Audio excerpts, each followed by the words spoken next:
நோவின் குமாரன் இப்படி சொல்றாங்க, இளைப்பாறுதலில் இருந்து பிறந்தது.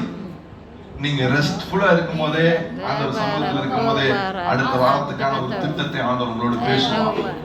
நீங்க ரெஸ்ட்ஃபுல்லா இருக்கும் போதே உங்க மகனை எப்படி ஹேண்டில் பண்ணணும்னு ஆண்டவர் உங்களோட பேசுவாங்க.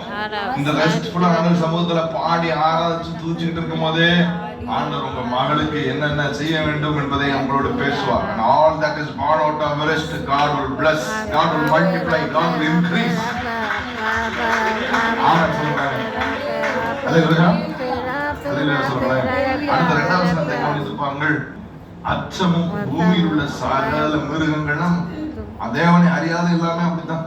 ஆகாயத்தில் உள்ள சகல பறவைகளும் அந்த ஃபியர் ஆஃப் காட், உங்களை பற்றின ஒரு ஃபியர், ஒரு ரெவரன்ஷியல் ஃபியர் எப்ப தெரியுமா? ரெஸ்ட்ஃபுல்லா இருக்கும்போது. ஆமென் சொல்லுங்களேன். பக்கத்துல பார்த்து ரெஸ்ட்ஃபுல்லா இருக்கேன். எப்படி இருக்கணுமா? ரெஸ்ட்ஃபுல்லா இருக்க. ரெஸ்ட்ஃபுல்லா இருக்கும்போது ஆண்டவர் உங்களையும் ஆசீர்வதிச்சு உங்கள்ட்ட இருந்து பிறக்கிறதையும் ஆசீர்வதிப்பார். ஆமென் சொல்லுங்க. பூமியின் வம்சங்கள் உனக்குள் உன் சந்ததிக்குள் ஆசீர்வதிக்கப்படும் என்று ஆசீர்வாத வாய்க்காலாக என்னை மாற்றினீரே.